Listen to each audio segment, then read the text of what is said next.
السلام علیکم ورحمۃ اللہ وبرکاتہ۔ محترم ناظرین، آئیے ایک مختصر نظر ہم امام ترمذی رحمہ اللہ پر ڈالتے ہیں۔ آپ کا نام محمد بن عیسیٰ بن سورہ بن موسیٰ ابن ضحاک الترمذی رحمہ اللہ۔ آپ کی پیدائش 210 ہجری اور ایک قول کے مطابق 209 ہجری میں ہوئی۔ آپ کے دادا مروزی تھے۔ لیث بن یسار کے دور میں مرو سے ترمذ منتقل ہوئے اور وہیں سکونت اختیار کر لی اور اسی شہر میں آپ کی پیدائش ہوئی۔ امام ترمذی رحمہ اللہ کے بارے میں ایک قول یہ ہے کہ آپ پیدائشی طور پر نابینا تھے، لیکن صحیح بات یہ ہے کہ کبر سنی میں علمی اسفار کرنے اور احادیث لکھنے کے بعد آپ کی بصارت جاتی رہی۔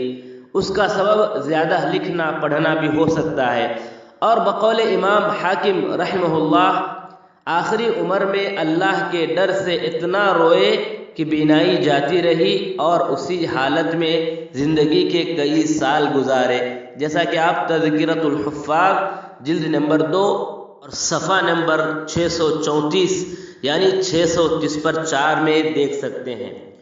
یہ عجیب اتفاق ہے کہ سنن ترمذی رحمہ اللہ کے عظیم شارح علامہ عبد الرحمن محدث مبارک پوری رحمہ اللہ بھی آخری عمر میں اور سنن ترمذی کی شرح کی تکمیل سے پہلے نابینا ہو گئے، تو آپ کے ارشد تلامذہ نے آپ کی نگرانی میں شرح کی تکمیل کا کام کیا۔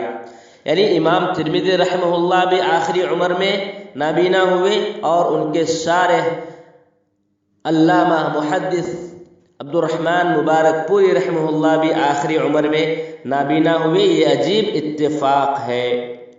محدثین کے طریقے کے مطابق امام ترمذی رحمہ اللہ نے احادیث کی روایت و تحصیل کے لیے بلاد اسلامیہ کے علمی مراکز کا سفر کیا اور حجاز یعنی مکہ، مدینہ، بغداد، عراق، جزیرہ، بصرہ، واسط اور خراسان وغیرہ کے علماء سے بکثرت سماع حدیث کیا۔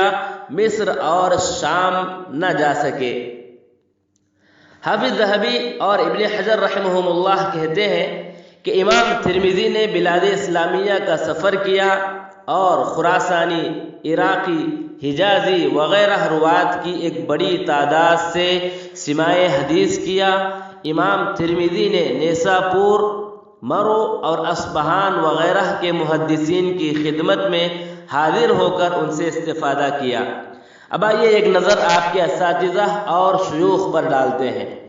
آپ کا زمانہ علوم حدیث کے عروج اور ترقی کا زمانہ تھا، اسی لیے آپ نے بہت سارے محدثین کو پایا، ان سے اکتساب فیض کیا، احادیث سنی اور روایت کی۔ حافظ ذہبی نے تذکرۃ الحفاظ اور سیر اعلام النبلاء میں آپ کے اساتذہ اور شیوخ حدیث کی ایک فہرست تیار کیے ہیں، جن میں سے چند نام یہاں پر ہم ذکر کرتے ہیں۔ ابراہیم بن عبداللہ بن حاتم ہروی، احمد بن ابی بکر الزہری، احمد بن منیع، اسحاق بن راہویہ، اسماعیل بن موسیٰ فزاری، ابو داود سلیمان بن اشعث، عبداللہ بن معاویہ، علی بن حجر مروزی، عمرو بن علی الفلاس، محمد بن بشار بندار، قتیبہ ابن سعید، محمد بن عبد الملک ابن ابی الشوارب، محمود بن غیلان۔ یہ بھی یاد رہے کہ روایت حدیث کے ساتھ علوم حدیث اور رجال اور فقہ حدیث امام محمد بن اسماعیل یعنی بخاری رحمہ اللہ سے اور امام مسلم رحمہ اللہ سے بھی آپ نے سماع حدیث کیا اور اپنی جامع کے اندر ان سے ایک روایت بھی نقل کی ہے، تو یہ آپ کے اساتذہ رہے۔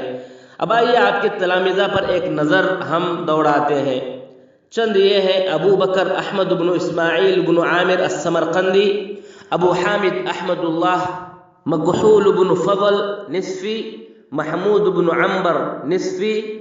یہاں ایک بات یہ بھی یاد رہے کہ امام بخاری رحمہ اللہ نے بھی آپ سے ایک حدیث روایت کی ہے، جس کے بارے میں امام ترمذی رحمہ اللہ کہتے ہیں کہ یہ حدیث محمد بن اسماعیل نے مجھ سے سنی ہے، اور وہ حدیث کو بیان کرتے ہیں۔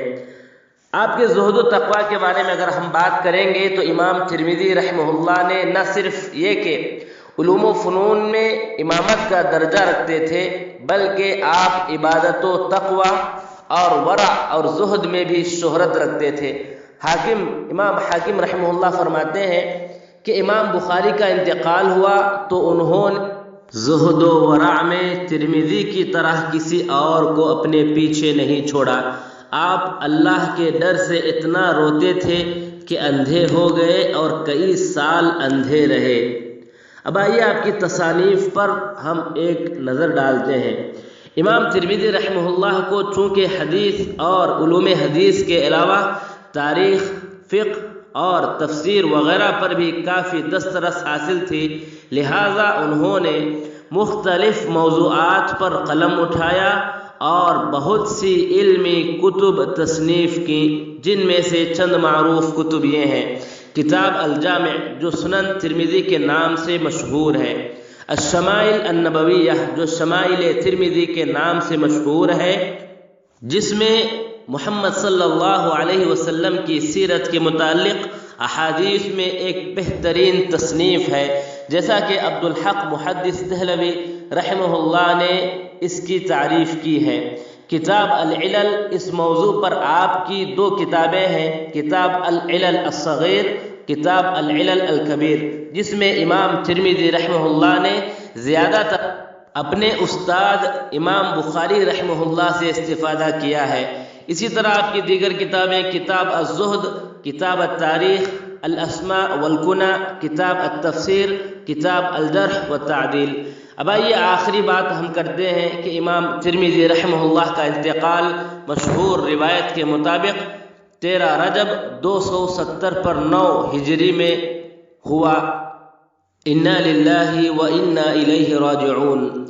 حفاظ حدیث میں آپ کا مقام اور مرتبہ ہم اس میں لمبی بات نہ کرتے ہوئے صرف ایک بات یہاں ذکر کرتے ہیں کہ امام ترمذی رحمہ اللہ متفق علیہ مشہور ثقہ حافظ حدیث کے امام ہیں۔ ان کو حفاظ حدیث میں بہت بڑا مقام حاصل ہے۔ امام ذہبی رحمہ اللہ آپ کے متعلق یوں فرماتے ہیں کہ امام ترمذی رحمہ اللہ حافظ، علم، امام اور بارع ہیں۔ ایک اور جگہ یوں فرماتے ہیں کہ امام ترمذی رحمہ اللہ حافظ حدیث، صاحب الجامع، متفق علیہ ثقہ تھے۔ ابن حزم رحمہ اللہ نے آپ کو جو مجہول کہا ہے اس کا کوئی اعتبار نہیں، یعنی امام ابن حزم رحمہ اللہ نے امام ترمذی رحمہ اللہ کے نام کو پڑھ کر انہوں نے کہا تھا کہ یہ مجہول ہیں، میں ان کو نہیں جانتا، تو اسی کے بارے میں کہتے ہیں کہ امام ابن حزم رحمہ اللہ نے جو کہا کہ امام ترمذی رحمہ اللہ مجہول ہیں تو ان کی بات قابل اعتبار نہیں ہے، میں اسی پر اکتفا کرتا ہوں۔ اللہ سے دعا ہے کہ اللہ تبارک و تعالی امام ترمذی رحمہ اللہ کو بہترین بدلہ عطا فرمائے، آمین۔